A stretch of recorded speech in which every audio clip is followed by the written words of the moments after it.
Guys, अगर आप वाकई में जिंदगी में सक्सेसफुल होना चाहते हैं तो हर सुबह उठ के ये 5 लाइनें अपने आप से जरूर कहें। Number 1, today is my day. Number 2, I am the best. Number 3, I can do it. Number 4, God is always with me. And number 5, I am the champion. Guys, attitude बदलने से इंसान की जिंदगी अक्सर बदल जाया करती है। सो इसीलिए अपने दिन की शुरुआत इन 5 लाइनों से ही करें। मिलते हैं अगले वीडियो में। Till then, thank you so much. फरवरी 2002 के एक वनडे मैच में इंग्लैंड ने भारत को हरा दिया। अब हार जीत तो गेम में चलती रहती है, लेकिन इंग्लैंड के एंड्रयू फ्लिंटॉफ ने सारी हदें पार कर दी।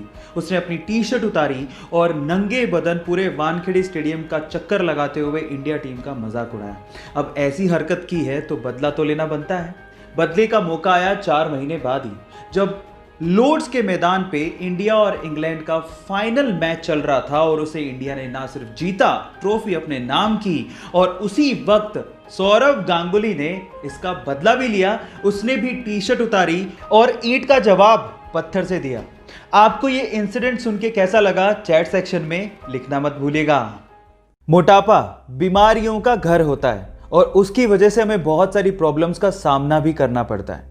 लेकिन गाइस, मैं आपको आपकी जानकारी के लिए बता दूं कि जो लोग स्लो ईटर्स होते हैं, मतलब जो खाने को धीरे धीरे चबा के इत्मीनान से खाते हैं, उनके मोटे होने की संभावना काफ़ी कम होती है। लेकिन मोटे लोगों के साथ ऐसा नहीं होता है। मोटे लोग, आपने कभी गौर किया हो तो वो बहुत ज़्यादा फास्ट खाते हैं, चबा के नहीं खाते। इस वजह से उनके मोटापे की प्रॉब्लम और ज़्यादा बढ़ते जाती है। इसका मतलब क्या हुआ? इसका मतलब ये है कि अगर आप अपने मोटापे की प्रॉब्लम से परेशान हैं और उसे कम करना चाहते हैं तो आप अपने खाने को इत्मीनान से धीरे धीरे चबा के खाएं।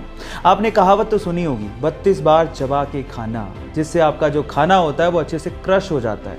और ये करने से, इस हैबिट को अपनाने से आप अपने मोटापे को कंट्रोल कर सकते हैं। ये इंटरेस्टिंग फैक्ट जान के आपको कैसा लगा, चैट सेक्शन में लिखना मत भूलिएगा। गाइज, आप लोगों ने लॉयन, टाइगर, इन सब स्पीसीज के बारे में तो सुना होगा, लेकिन क्या आपने कभी लाइगर के बारे में सुना है? Liger, LIGER। अब आप लोग कहोगे कि ये क्या है? डोंट वरी, मैं आपको बताता हूं। जब एक मेल लॉयन और एक फीमेल टाइगर आपस में क्रॉस ब्रीडिंग करते हैं तो उससे जो ब्रीड पैदा होती है उसे लाइगर कहते हैं।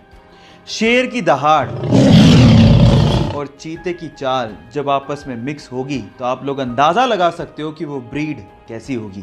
टाइगर तो जानते होगे, अब आप लाइगर के बारे में भी जानते हो। गाइज, आपने लोगों को कंपनी के शेयर खरीदते या फिर बेचते तो देखा होगा, यहां तक तो ठीक था। लेकिन सन 2008 में माइक मैरिल नामक एक बंदे ने खुद ही को 1 लाख शेयर्स में डिवाइड किया और फिर उसे लोगों को $1 में बेचना शुरू कर दिया। मतलब यह है कि उसने खुद ही को बेच डाला। अब इसके बाद इसका मतलब क्या है, जरा उसको समझ लें। इसका मतलब यह है कि अगर आपने उस बंदे के शेयर्स खरीदे तो आप उसके लाइफ के डिसीजंस को कंट्रोल कर सकते हो और उन्हें चेंज भी कर सकते हो। कितना अजीब सा फैक्ट है।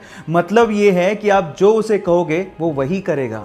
यह दुनिया का पहला पब्लिकली ट्रेडेड मैन है।